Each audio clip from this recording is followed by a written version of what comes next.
Hello, my name is Stephen Russell, and I'm a nursing student at Gurnick Academy of Medical Arts.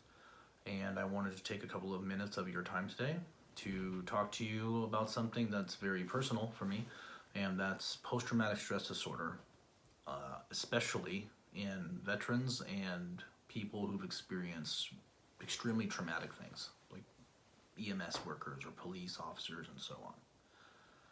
First, I'd like to say that I have experience in this field, or this specialized type of psychiatric care, if you will, because I was in the Army for 10 years. I was active duty, which means, I was a soldier 24/7 for 365 days a year for 10 years. I joined at 17 and a half, and I got out at 28 years old. I went to Iraq for 3 different tours in combat, which for me ended up being a total of 36 months that I was in Iraq for. Not consecutively, not in a row. I did the first tour, invasion, 2003, when President Bush declared war on Iraq. I did another tour following that in 2005, and again in 2007. I've seen a lot of different stuff and all over the country and all kinds of types of different environments. I was an airborne unit, the 82nd Airborne. We went through Fallujah and stuff like that. I was in 3rd ID, which is an infantry division with mechanized vehicles, and then we went into Baghdad and did a lot of different operations in Baghdad. And my experience exactly was an infantryman. So my job was literally to close with and kill the enemy. That was my job, and that's the kind of stuff I did when I was in the Army.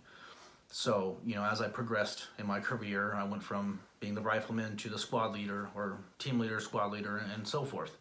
And what matters about that to you as the nurse that may treat somebody like me one day is that to understand exactly what that means is close to impossible. Heck, to be honest with you, I hardly can wrap my mind around what I my own self had done at those times. And I'll tell you why.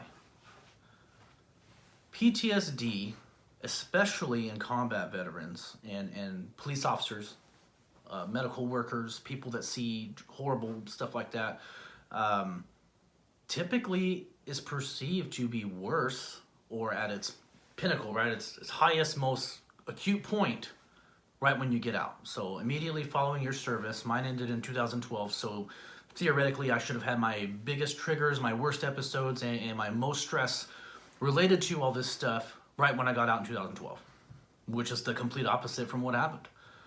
I probably am bothered by what happened more today than I was when I got out.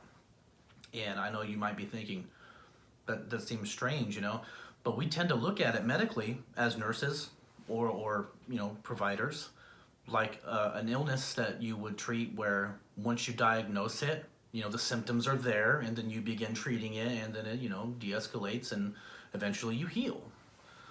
For me, the opposite happened, because when I was in the military doing that kind of stuff in Iraq and seeing those things and kicking doors down and doing raids and fighting bad guys in close proximity and stuff like that, having friends hurt and killed and other terrible stuff, in a way it seemed normal. It seemed like that's business as usual. That was my job. If somebody walks into an emergency room right now and they have a mangled body, as a nurse, you're not going to stop and break down and cry. You're going to treat that person. You're going to go home. You're going to think, that was crazy. And then you're going to move on. Most of the time, right? Or you can understand, you get desensitized to these things. Nurses in long-term care constantly lose patients because they have the elderly people and they get close to them and they lose them, which is horrible. And they just kind of become conditioned. So my experience is that in Iraq, when all those horrible things were happening, I just kind of dealt with it like that's kind of what happens. That's sort of basically what I signed up for, to be a combat job, to, do all that Rambo stuff, jump out of airplanes and shoot bad guys and, all that stuff you see on the movies. And I was pretty much okay with that. And then I got out of the Army. And then I was like, what do I do now?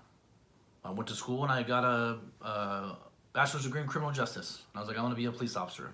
And a lot of us think we're going to, and that's kind of what we do. So I tried that out, and I found out as time went by, things got worse for me, because now that I'm not in the environment, now that it's behind me, all those things seem abnormal.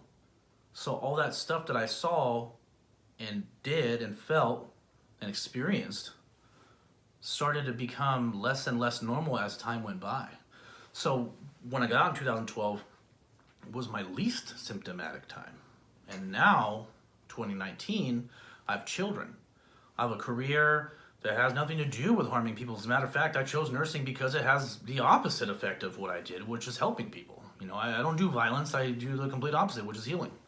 And I chose that for a reason. I thought that'd be good for my soul, and of course the community and the environment and the world as a profession. And I believe that my experience changed my perception of the world, because I saw what kind of things human beings are capable of doing to each other, and that hurt, and that caused me to struggle a little bit, and with my perception of people and negativity about the human race and what they do. And as I went on, things have improved with that, especially because of nursing, which really is kind of been amazing for me. But especially because things just now are normal, right? And they weren't. And now that they're normal, all that stuff seems so abnormal to me now. And when I go to bed at night and I sleep and I think about these things, I just think, how did I do that? How did that happen? That's so crazy. Like, it seems like it almost wasn't even me. But then I'll go to sleep and I'll wake up and that's me. And I'll have dreams at night 2 or 3 times a week where they're the same event that happened, or a couple of times where I've lost guys that I was close to, or something happened while I was there, and these dreams will have them and they'll be in high definition as if they happened yesterday.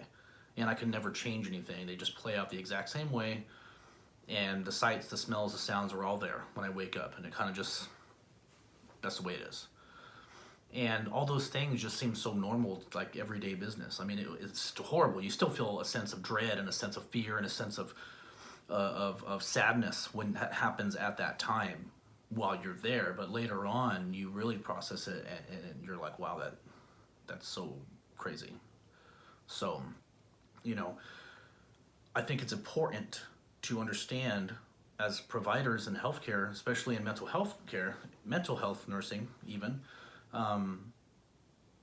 post-traumatic stress may not be at its highest or at its most acute right after that event has happened. It may be later on when that person's kind of calmed down and their life has normalized and they've realized, wow, my triggers are things that are really simple, like a lot of people around me, people that drive aggressively, people that leave stuff on the side of the road. I can't sit with my back to a door at a restaurant. I have to constantly watch my children and keep them arm's length away from me at all times. And those are things that will be with me the rest of my life. That's just the way I'm programmed. And my degree of post-traumatic stress will be completely different from somebody else who had a totally different job in a different branch of service. Maybe an Air Force guy or a Navy guy or a Marine might have a different experience than I had. And, there's varying levels of stuff that you're expected to do and endure, and that influences things as well. So I guess my ultimate tip, advice, hope is that you would take away from this video is that you understand that veterans, other people that experience traumatic events may be feeling those symptoms more intensely than they did when the time was. If you're looking at a patient's chart and this says this person has post-traumatic stress from being, over in Iraq or experiencing a car accident where they lost family members 5 years ago, they might be feeling it like it happened 5 minutes ago.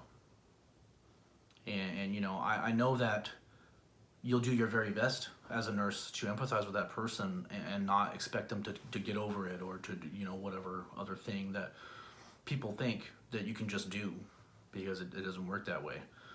And don't think any one treatment will fix it, because everyone sees the world differently.